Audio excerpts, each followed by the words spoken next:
तो मेरे पास फॉल्ट कौन कौन से होते हैं, overload fault, line to ground fault, line to line fault. पहला कौन सा होता है, लाइन ओवरलोड लाइन, दूसरा line to ground fault, line to line, फिर टू लाइन ग्राउंड, फिर two line to line fault. ये फेज शॉर्ट सर्किट है भाई, जितने भी लाइन टू लाइन लिख रहा हूँ वो सारे के सारे शॉर्ट सर्किट है। थ्री लाइन टू लाइन, ये याद रखना है, थ्री फेज में आकर line to line, three phase line to line fault या three phase short circuit line fault से ज्यादा खतरनाक होता है थ्री फेज ग्राउंड फॉल्ट। हम बात करते हैं कि यहीं पर परसेंटेज की, यहीं पर देख लीजिए कि सबसे ज्यादा परसेंटेज किसका होता है। तो सबसे ज्यादा जो परसेंटेज होता है, कि बताइए कौन सा फॉल्ट सबसे ज्यादा अकर होता है।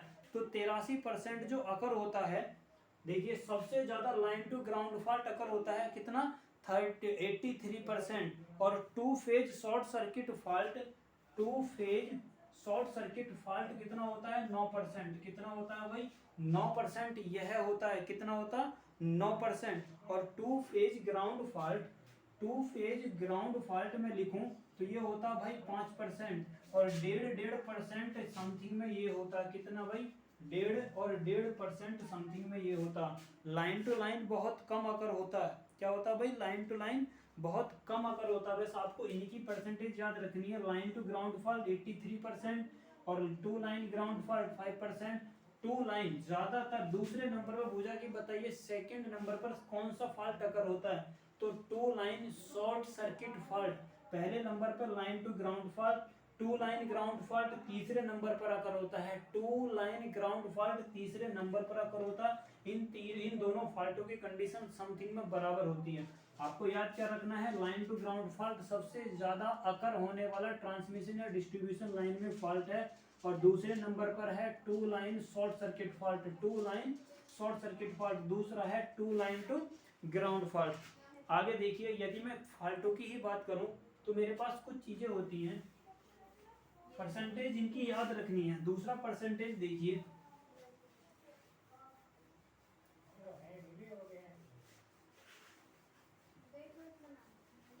Overhead transmission line. यदि मैं फॉल्टों पे ही कैलकुलेशन करूं तो मैं यहां पर लिख सकता हूं ओवरहेड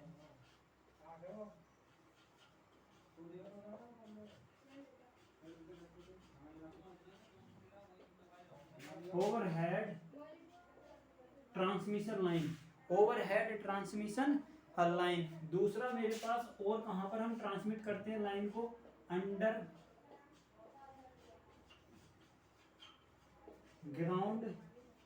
अंडरग्राउंड फॉल्ट लाइन। इसमें कितना परसेंटेज होता, मैं परसेंटेज लिखूंगा इन सभी की। एक होता मेरे पास स्विच गियर,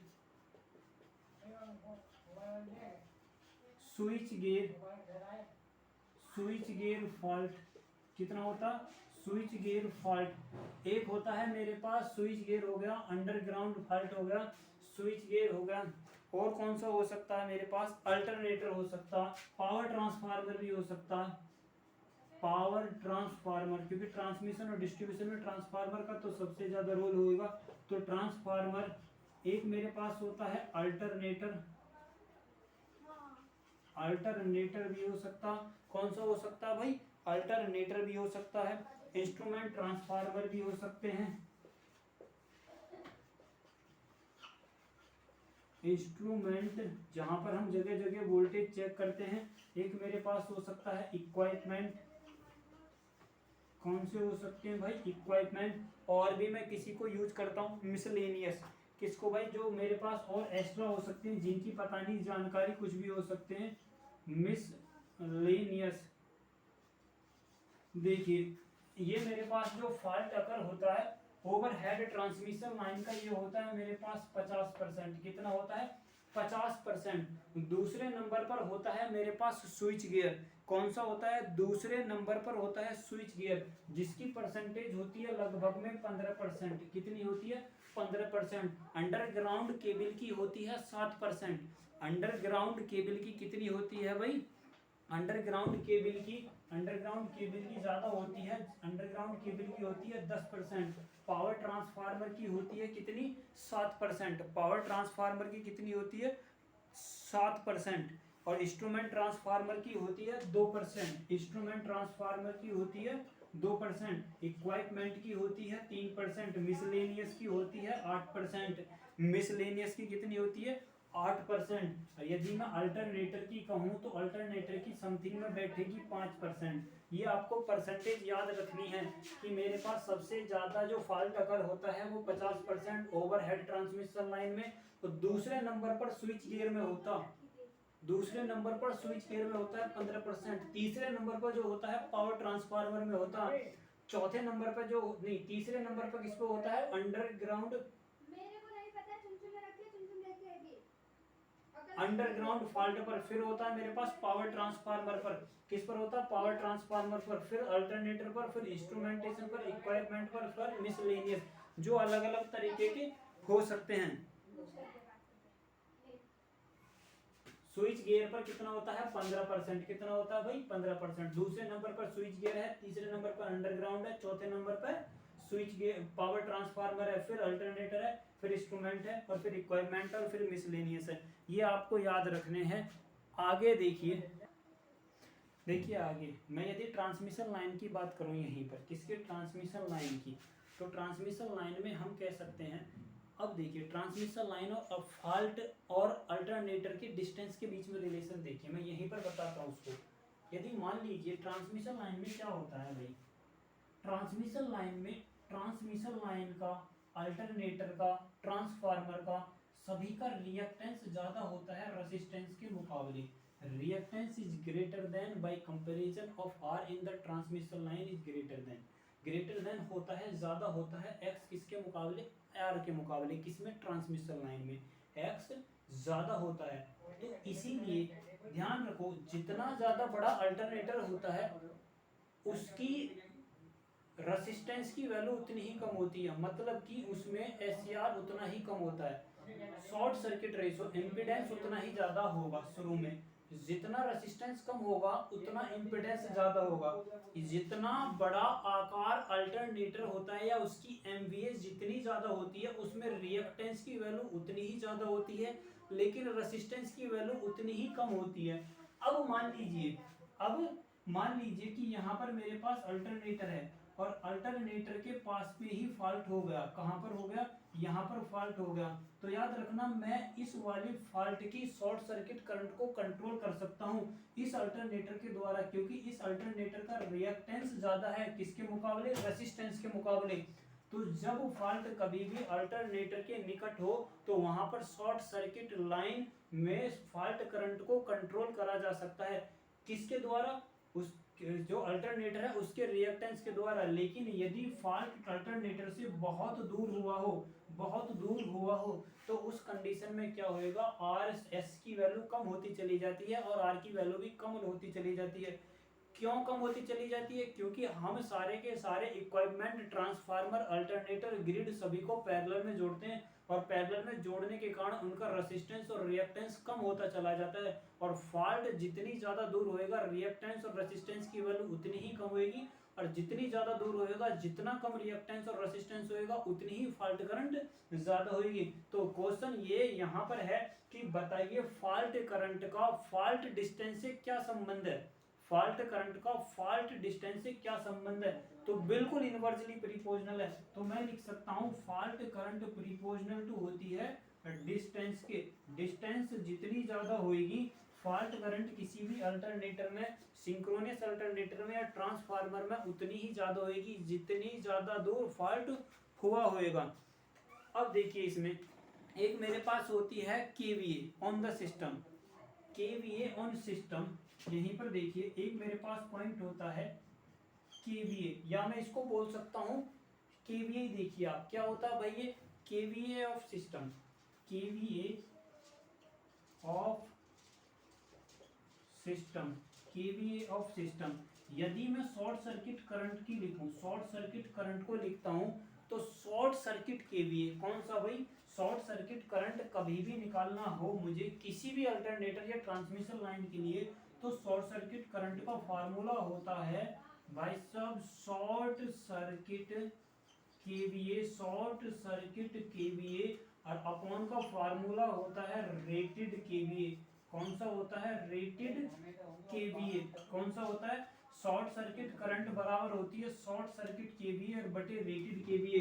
एक फार्मूला आपने पढ़ा होगा पीछे अभी कि शॉर्ट सर्किट में कभी निकालता हूं जो परसेंटेज इंपेडेंस के लिए हम यूज करते हैं या शॉर्ट सर्किट करंट निकालते हैं। मान लीजिए मेरे पास वोल्टेज इतना था, शॉर्ट सर्किट इंपेडेंस निकालते हैं तो E into short circuit current और बराबर कितना लिख सकता हूं मैं E इंटू, क्योंकि वोल्टेज सेम होता मेरे पास रेटेड करंट और बटे परसेंटेज इंपेडेंस। कितना परसेंटेज इंपेडेंस, ई से ई खत्म हो जाता है तो शॉर्ट सर्किट करंट जो निकलती है वो आई अपॉन का परसेंटेज इंपेडेंस से निकलती है। किससे निकलती है? परसेंटेज इंपेडेंस से। एक फार्मूला ये भी होता है। तो शॉर्ट सर्किट करंट बराबर होती है रेटेड करंट के बटे परसेंटेज इंपेडेंस के। इसीलिए मैं कह सकता हूँ कि शॉर्ट सर्किट करंट जो मुझे निकालनी है तो शॉर्ट सर्किट केवीए अपॉन का रेटेड केवीए। यहाँ से ज्यादातर हम शॉर्ट सर्किट केवीए की वैल्यू भी कैलकुलेट करते हैं। तो आगे देखिए इसी में मैं यहाँ पर एक और फार्मूला लिख सकता हूँ कि बताइए मुझे शॉर्ट सर्किट केवीए कितना मिलेगा। कितना भाई? शॉर्ट सर्किट केवीए जो होता है वह होता है शॉर्ट सर्किट करंट और इनटू मैं इसको लिख सकता हूँ रेटेड केवीए। कितना लिख सकता हूँ भाई मैं इसको? Rated KVA. Short circuit KVA जो होता है, यदि मैं रेटेड केवीए में शॉर्ट सर्किट करंट की गुणा कर दूं, किसकी? शॉर्ट सर्किट करंट की, तो आउटपुट जो मिलेगा मुझे शॉर्ट सर्किट केवीए के बराबर मिलेगा। अब आगे देखिए, यदि मैं अल्टरनेटर की संख्या निकालना चाहता हूँ, किसकी भाई? अल्टरनेटर की। यहीं से हटाइए, यहीं पर देखिए, यहीं पर देखिए शॉर्ट सर्किट करंट के बारे में। Short circuit current, short circuit KVA मैंने लिखा है इस वाले फार्मूले से। देखिए मैं भाई शॉर्ट सर्किट केवीए को इतना भी तो लिख सकता हूँ, रेटेड केवीए एक के लिए है। शॉर्ट सर्किट में यदि यहाँ से ऐसे लिख दूं n इंटू का नाम है रेटेड केवीए ईच अल्टरनेटर, लिख सकता हूं मैं इसको रेटेड केवीए और अपॉन का शॉर्ट सर्किट रेटेड केवीए। कितना लिख सकता हूं मैं? Rated KVA. या फिर इसको ऐसे लिखिए, नंबर तो मैंने लिखा है, यहां से लिखिए short circuit KVA, short circuit KVA each alternator, each alternator और बटे rated KVA, rated KVA each alternator के लिए। रेटेड केवीए और ईच या ऐसे लिखिए रेटेड केवीए। रेटेड केवीए पूरा हो जाएगा क्योंकि ये मेरे पास टोटल शॉर्ट सर्किट के लिए। तो इसका मतलब मैं यह कह सकता हूं कि मेरे पास शॉर्ट सर्किट जो करंट होती है प्रीपोर्शनल होती है नंबर ऑफ अल्टरनेटर के। जितने ज्यादा अल्टरनेटर होंगे शॉर्ट सर्किट करंट की वैल्यू उतनी ही ज्यादा होगी। देखिए ये मेरे पास शॉर्ट सर्किट टोटल केवीए, जितने ट्रांसफार्मर है उन सभी के द्वारा शॉर्ट सर्किट केवीए बटे रेटेड केवीए। तो मैं लिख सकता हूं n into short circuit KVA each alternator. तो n और इंटू शॉर्ट सर्किट प्रत्येक अल्टरनेटर के लिए और अपॉन का रेटेड केवीए। तो यहाँ पर मैं n को यदि इन दोनों को थोड़ी देर के लिए ऐड करूं तो शॉर्ट सर्किट करंट किसके बराबर बैठेगी? n के नंबर ऑफ अल्टरनेटर के। ये दूसरा कॉन्सेप्ट ये समझिए कि अल्टरनेटर किस में लगे रहते हैं? पैरेलल में लगे रहते हैं। और जब पैरेलल में लगेंगे तो रेजिस्टेंस कम होएगा, रेजिस्टेंस कम होएगा तो उसी कंडीशन में रिएक्टेंस भी कम होएगा। और जितना कम रिएक्टेंस और रेजिस्टेंस होएगा शॉर्ट सर्किट करंट की वैल्यू उतनी ही ज्यादा होगी। इस फार्मूले का आप यूज करोगे नंबर ऑफ अल्टरनेटर निकालने के लिए ट्रांसमिशन लाइन में। क्या यूज करेंगे? शॉर्ट सर्किट करंट बराबर रेटेड शॉर्ट सर्किट केवीए, और उसका नाम है शॉर्ट सर्किट केवीए और बटे रेटेड केवीए। आगे देखिए इसमें मैं कुछ ट्रांसफार्मर के शॉर्ट सर्किट और उस पर क्वेश्चन बताता हूँ। तो ये मेरे पास होता है नंबर ऑफ रेटेड केवीए। आगे देखिए मैं लिखता हूं यहाँ पर कुछ वेक्टर की बात करते हैं और वेक्टर की फॉर्म से ही हम समझेंगे रिएक्टेंस बाकी सभी चीजों को। देखिए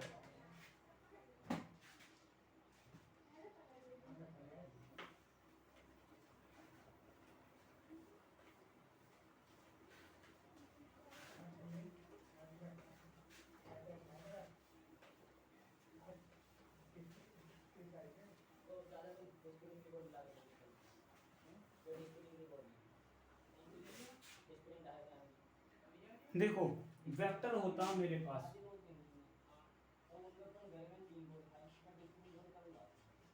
वेक्टर्स देखिए मेरे पास दो तरीके के मैं वेक्टर क्वांटिटी लिखता हूँ। कितने तरीके की भाई?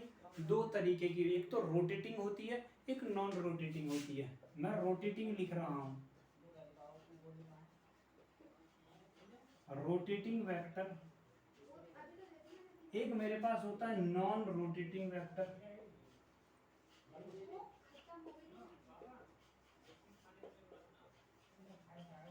एक मेरे पास होता है नॉन रोटेटिंग वेक्टर। देखो रोटेटिंग वेक्टर में कौन कौन से आते हैं? और रोटेटिंग वेक्टर में वोल्टेज, करंट, फ्लक्स, कुछ आदि एग्जांपल, ये सब किस में आते हैं? रोटेटिंग वेक्टर में। नॉन रोटेटिंग में कौन से आएंगे? Resistance,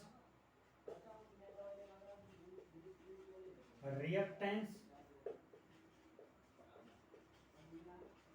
impedance, resistance, reactance, impedance, admittance, susceptance. कौन सी हो सकती है भाई? सस्केप्टेंस, रिएक्टेंस, सस्केप्टेंस, रेसिस्टेंस, और मेरे पास एक महत्वपूर्ण जो इसमें हो सकता है, जीरो फेज सीक्वेंस। कौन सा भाई? जीरो फेज सीक्वेंस, महत्वपूर्ण, मोस्ट इंपोर्टेंट है ये जीरो फेज सीक्वेंस। बताइए कैसा वेक्टर है? वेक्टर क्वांटिटी में यदि इसको लेके चलोगे तो ये मेरे पास नॉन रोटेटिंग वेक्टर है। कौन सा है? Non rotating vector. तो देखिए हमारे पास रोटेटिंग वेक्टर है वोल्टेज, करंट और फ्लक्स। नॉन रोटेटिंग वेक्टर है रेसिस्टेंस, रिएक्टेंस, इम्पीडेंस, एडमिटेंस, सस्केप्टेंस और जीरो फेज सीक्वेंस। लेकिन यदि वो कहे जीरो फेज सीक्वेंस, ठीक है, नॉन रोटेटिंग वेक्टर है। यदि पॉजिटिव फेज सीक्वेंस तो रोटेटिंग वेक्टर। कौन सा हो सकता? कौन सा? Rotating vector. Negative phase sequence, rotating vector. कहाँ लेके जाओगे? अब आगे देखिए, मैं कुछ कहता हूं कि यदि मैं एक अल्फा ऑपरेटर होता, क्या होता भाई? Alpha operator. एक होता मेरे पास अल्फा ऑपरेटर,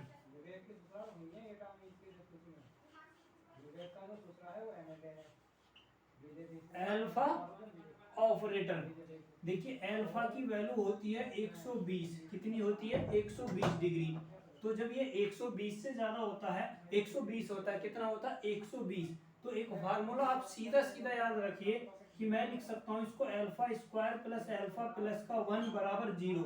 अभी मैं दूसरी क्लास में इसको पूरा डिस्कस कराऊंगा कि कैसे होता, क्यों होता, बस आपको इसको ये वैल्यू याद रखनी है। अब देखिए सिमेट्रिकल कंपोनेंट में मैग्नीट्यूड, डिस्प्लेसमेंट और लेंथ तीनों के तीनों सेम होते हैं। किसमें? सिमेट्रिकल कंपोनेंट में। यदि मैं लिखूं तो देखिए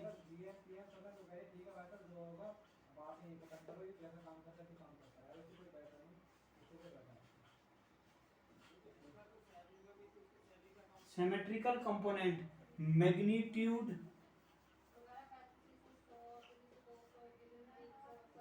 मैग्नीट्यूड, इसमें भी मैग्नीट्यूड, डिस्प्लेसमेंट,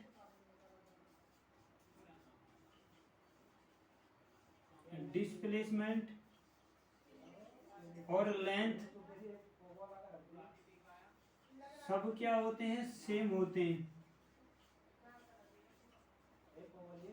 सब क्या होते हैं? सेम होते हैं। एसिमेट्रिकल वेक्टर में देखिए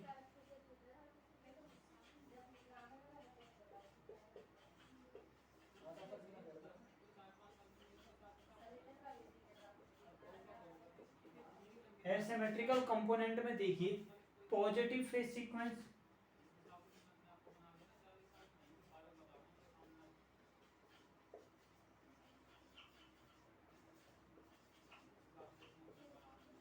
positive phase sequence,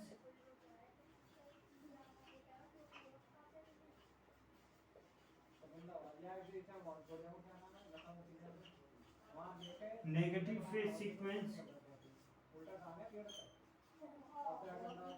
zero phase, zero phase sequence. मैं इनको लिख सकता हूं सिमेट्रिकल कंपोनेंट। देखिए मान लीजिए कि मेरे पास सिमेट्रिकल कंपोनेंट ये है, सिमेट्रिकल कंपोनेंट ये मेरे पास एसिमेट्रिकल कंपोनेंट है। अब जरा देखिए अलग अलग तरीके से लिखा हूं मैं। अब जरा देखिए होते तो नहीं है, ये इसी में नहीं आते एसिमेट्रिकल कंपोनेंट, कभी इसी में इसकी कैलकुलेशन कर दो, नहीं ये एसिमेट्रिकल कंपोनेंट अलग है। मैं तो बता रहा हूँ सिमेट्रिकल कंपोनेंट वो होते हैं जिनके ये मैग्नीट्यूड सेम होते हैं, और एसिमेट्रिकल कंपोनेंट वे होते हैं जिनके मैग्नीट्यूड और ये मेरे पास डिस्प्लेसमेंट सेम नहीं होते, और कुछ मेरे पास अलग कंपोनेंट होते हैं। ये एसिमेट्रिकल नहीं है भाई, ये तो मैंने लिख दिया, मैं इसको हटा सकता हूँ, एसिमेट्रिकल में नहीं है, तो मैं इसको लिख सकता हूँ जैसे मेरे पास सिमेट्री है और एक मेरे पास होता है एसिमेट्रिकल। एसिमेट्रिकल मेरे पास जिसका मैग्नीट्यूड सेम नहीं होता, डिस्प्लेसमेंट सेम नहीं है, लेंथ सेम नहीं है, उसको क्या बोला जाता है, सेमी एसिमेट्रिकल कंपोनेंट। अब देखिए मेरे पास 3 फेज सीक्वेंस होते हैं, ये सिमेट्रिकल की कंडीशन में आते हैं। कौन सा, पॉजिटिव फेज, नेगेटिव फेज और जीरो। मान लीजिए कि मैं इसको पॉजिटिव फेज को मान रहा हूँ V1 से, इसको मान रहा हूँ V2 से, इसको मान रहा हूँ V0 से। मान लीजिए फॉल्ट को माना है मैंने अपने ही कंडीशन के अनुसार। मेरे पास मान लीजिए 3 फेज है, ये मेरे पास VA है, ये मेरे पास VB है, कौन सा भाई, ये मेरे पास VB है, और ये मेरे पास VC है, कौन सा है भाई, VC है। तो देखिए यदि मैं इसको लिखूं, अभी मैं सिर्फ आपको सीधा सीधा समझा रहा हूं, इसके अलावा कुछ नहीं है। देखिए मैं कितना लिख सकता हूँ इसको, VA, VB और VC। पॉजिटिव फेज सीक्वेंस के लिए कितना लिख सकता हूँ, V0, मैं लिख सकता हूँ इसको 1 और 1 और 1, और इसको लिख सकता हूँ 1 और इंटू अल्फा स्क्वायर और इंटू अल्फा, इसको लिख सकता हूँ अल्फा इंटू अल्फा स्क्वायर, और इसको मैं लिख सकता हूँ, कितना लिख सकता हूँ इसको, यदि मैं लिखूं तो देखिए कितना लिख सकता हूँ, V0, और इसको लिख सकता हूँ V1, इसको लिख सकता हूँ V1, और इसको लिख सकता हूँ मैं V2। ये मेरे पास जीरो फेज सीक्वेंस, ये पॉजिटिव और ये नेगेटिव, कितना है भाई, पॉजिटिव, नेगेटिव और इतना। अब देखिए जरा, यदि मैं इसी को एक वेक्टर, आपको याद रखना कि बताइए मुझे यदि टोटल वोल्टेज, फॉल्ट वोल्टेज निकालनी हो तो जीरो फेज सीक्वेंस की वोल्टेज, नेगेटिव फेज सीक्वेंस की वोल्टेज और पॉजिटिव फेज सीक्वेंस की वोल्टेज। देखिए यदि मैं VA बराबर लिखूं तो कितना लिख सकता हूँ, V0 प्लस का लिख सकता हूँ V1 और प्लस का लिख सकता हूँ V2। यदि मुझे VB की वोल्टेज निकालनी है, ये मेरे पास कौन सा है, सिमेट्रिकल, ये मेरे पास है अनसिमेट्रिकल, ये मेरे पास फॉल्ट कंडीशन है, ये मेरे पास सीक्वेंस कंडीशन है। तो VB बराबर कितना लिख सकता हूँ, देखिए V0 कितना लिख सकता हूँ, V0 प्लस का यहाँ से लिख सकता हूँ मैं अल्फा स्क्वायर और इंटू V1, और इसको लिख सकता हूँ अल्फा इंटू V2, कितना लिख सकता हूँ, अल्फा इंटू V2। यदि मैं इसको हटाऊं तो देखिए ये मेरे पास VB की वैल्यू है, यदि मैं यहीं से लिखूं VC की वैल्यू, तो VC बराबर कितना लिख सकता हूं मैं, V0 और प्लस का कितना लिख सकता हूं, अल्फा इंटू V1, दूसरे को लिखा जा सकता है अल्फा स्क्वायर इंटू V2। ये मेरे पास 3 कंडीशन होती है। यदि मैं इसकी जीरो फेज सीक्वेंस, पॉजिटिव और नेगेटिव फेज सीक्वेंस के लिए लिखूं तो इनवर्स को, मैट्रिक्स को उल्टा कर दीजिए, तो V0 बराबर कितना लिख सकता हूँ, V0 जीरो फेज सीक्वेंस की वोल्टेज, पॉजिटिव फेज सीक्वेंस की वोल्टेज और नेगेटिव फेज सीक्वेंस की वोल्टेज बराबर लिखा जा सकता है 1/3, 1 ये मेरे पास रिप्रेजेंटेशन है, और 1 इंटू अल्फा और इंटू अल्फा स्क्वायर, इसको लिख सकता हूँ 1 इंटू अल्फा और इंटू अल्फा स्क्वायर और इंटू अल्फा। और मेरे पास जो सिमेट्रिकल जो फॉल्ट वोल्टेज है उसको लिख दीजिए VA और अपॉन का VB, और इसको लिख सकता हूँ भाई मैं VC। V0 और V1 पॉजिटिव फेज सीक्वेंस है, नेगेटिव है, ये जीरो है, 1/3। मैट्रिक्स का उल्टा कर दीजिए, ये मैट्रिक्स इसकी इनवर्स है जिसको बोला जाता है A इनवर्स। क्या बोला जाता है भाई, A इनवर्स। यदि मैं यहाँ से जीरो फेज सीक्वेंस की वोल्टेज निकालूं, जीरो फेज सीक्वेंस की वोल्टेज के लिए हो जाता है 1/3, और कितना लिख सकता हूँ मैं इसको, VA और प्लस का VB और प्लस का लिख सकता हूँ मैं VC। यहीं पर यदि मैं पॉजिटिव फेज सीक्वेंस की वोल्टेज लिखूं, किसकी भाई, पॉजिटिव फेज सीक्वेंस की वोल्टेज, तो पॉजिटिव फेज सीक्वेंस की वोल्टेज V1 बराबर लिख सकता हूँ मैं 1/3, और कितना लिख सकता हूँ मैं इसको, VA प्लस का अल्फा और इंटू VB और प्लस का लिख सकता हूँ अल्फा स्क्वायर और इंटू VC। और यहीं से मैं यदि नेगेटिव फेज सीक्वेंस की निकालूं तो 1/3, और इसको लिखा जा सकता है VA और प्लस का लिख सकता हूँ इसको अल्फा स्क्वायर और इंटू लिख सकता हूँ इसको VB, और इसको लिखा जा सकता है अल्फा और इंटू VC। तो ये मेरे पास है नेगेटिव फेज सीक्वेंस के लिए, पॉजिटिव फेज सीक्वेंस के लिए, जीरो फेज सीक्वेंस के लिए। ये मेरे पास सीक्वेंस है वोल्टेज सिमेट्रिकल माने जाते हैं। ये मेरे पास होते हैं सिमेट्रिकल कंपोनेंट, ये मेरे पास होते हैं अनसिमेट्रिकल, मतलब कि ये एक बैलेंस कंपोनेंट है, ये अनबैलेंस है, ये बैलेंसिंग कंपोनेंट है, ये अनबैलेंसिंग कंपोनेंट है। जिस वोल्टेज, अनबैलेंस वोल्टेज को मैं कैलकुलेट कर रहा हूँ, कभी भी ट्रांसमिशन लाइन में फॉल्ट की वोल्टेज और करंट को निकालने के लिए हम 3 फेज सीक्वेंस का यूज करते हैं, positive phase sequence, negative phase sequence और जीरो फेज सीक्वेंस। और उसी का प्रयोग करा गया है इस मैट्रिक्स में। यदि मुझे फॉल्ट वोल्टेज निकालनी है तो उसके लिए मैट्रिक्स हम यूज करते हैं 1 इंटू 1 और इंटू 1, और इस नीचे होता है 1 into alpha square into alpha और 1 into alpha into alpha square. और मेरे पास zero phase sequence current, negative phase, positive phase sequence current और नेगेटिव फेज सीक्वेंस करंट, और बाकी ये मेरे पास नीचे है किसके लिए, जीरो फेज सीक्वेंस वोल्टेज के लिए, पॉजिटिव फेज सीक्वेंस वोल्टेज के लिए और नेगेटिव फेज सीक्वेंस वोल्टेज के लिए। मैट्रिक्स को इन्वर्स कर दीजिए, 1/3 1 1 और इंटू 1 और 1 इंटू अल्फा स्क्वायर और 1 इंटू अल्फा स्क्वायर और इंटू अल्फा, और पीछे लिख दिए जो मेरे पास अनकंडीशन या फॉल्टी वोल्टेज है। कौन सी है फॉल्टी वोल्टेज, लिख सकता हूँ मैं VA VB और VC। ये VA की वोल्टेज है, ये VB की वोल्टेज और ये VC की वोल्टेज है। तो ये वो डेरिवेज है, सीधा डायग्राम आपको याद रखना है। अब आगे देखिए, यदि मैं कहूं इसी में देखिए जरा थोड़ा सा, ये आपको याद रखना है कि अल्फा स्क्वायर प्लस का अल्फा इंटू 1 क्वेश्चन पूछा गया था इस पे कि बताइए अल्फा स्क्वायर और प्लस अल्फा बराबर -1 सेटिस्फाई होता है, क्या सेटिस्फाई होता, तो उसमें ऑप्शन ये भी था, ये उसके लिए क्या होता भाई, सेटिस्फाई होता। अब मैं कहूं यदि ट्रांसफार्मर के लिए, किसके लिए, पॉजिटिव, पहले तो ये देखिए कि नेगेटिव फेज सीक्वेंस और जीरो फेज सीक्वेंस कैसे निकालेंगे। सीक्वेंस इंपेडेंस निकालना, मुझे क्या निकालना भाई, सीक्वेंस इंपेडेंस। देखिए यदि मैं कहूं कि मुझे निकालना है सीक्वेंस इंपेडेंस, क्या निकालना भाई, सीक्वेंस इंपेडेंस। तो सीक्वेंस इंपेडेंस निकालने के लिए मान लीजिए मुझे निकालना है zero phase sequence impedance, zero phase sequence impedance. तो Z0 बराबर मैं लिख सकता हूं Z0 बराबर जीरो फेज सीक्वेंस की वोल्टेज और जीरो फेज सीक्वेंस की करंट। इसी प्रकार मैं यदि पॉजिटिव फेज सीक्वेंस इंपेडेंस निकालूं, Z1 बराबर मैं लिख सकता हूं Z1 की वोल्टेज और Z1 की करंट, इसको लिख सकता हूं ओम, और इसको लिख सकता हूं Z2 दूसरा नेगेटिव फेज सीक्वेंस के लिए V2 और अपॉन का लिख सकता हूं मैं I2, कितना लिख सकता हूं मैं I2। ये मेरे पास होती है zero phase sequence impedance, positive phase sequence impedance, negative phase sequence impedance. और सबसे इंपॉर्टेंट बात यह है, नोट करो, ट्रांसफार्मर के लिए और अल्टरनेटर के लिए जितने भी मेरे पास स्टैटिक डिवाइस होती हैं, मोस्ट इंपॉर्टेंट बात है भाई, जितनी भी स्टैटिक डिवाइस होती हैं उनमें पॉजिटिव फेज सीक्वेंस और नेगेटिव फेज सीक्वेंस की वैल्यू बराबर होती है। स्टैटिक डिवाइस जितनी भी होती हैं, स्टैटिक डिवाइस जितनी भी होती हैं उनमें positive phase sequence negative phase sequence के बराबर होता है। पॉजिटिव फेज सीक्वेंस बराबर होता है नेगेटिव फेज सीक्वेंस के। एग्जाम्पल में लिखोगे आप कौन सा भाई, ट्रांसफार्मर। यदि कहे बताइए ट्रांसफार्मर पॉजिटिव फेज सीक्वेंस और नेगेटिव फेज सीक्वेंस का रिलेशन क्या है, तो रिलेशन दोनों में बराबर का है। और जितनी भी रोटेटिंग डिवाइस होती है, कौन सी भाई, रोटेटिंग डिवाइस होती हैं, जैसे कि induction machine, alternator, synchronous generator, जितने भी होते हैं उनमें पॉजिटिव फेज सीक्वेंस बराबर नहीं होता नेगेटिव फेज सीक्वेंस के। किसमें भाई, नेगेटिव फेज सीक्वेंस के। याद रखना, रोटेटिंग मशीन में positive phase sequence negative phase sequence के बराबर नहीं होता। और तीसरी बात यह लिखनी है, जनरेटर हमेशा पॉजिटिव फेज सीक्वेंस में काम करता है। Generator always work on positive phase sequence, always work on positive phase sequence. किस में काम करता है भाई, पॉजिटिव फेज सीक्वेंस में काम करता है। कौन, जनरेटर।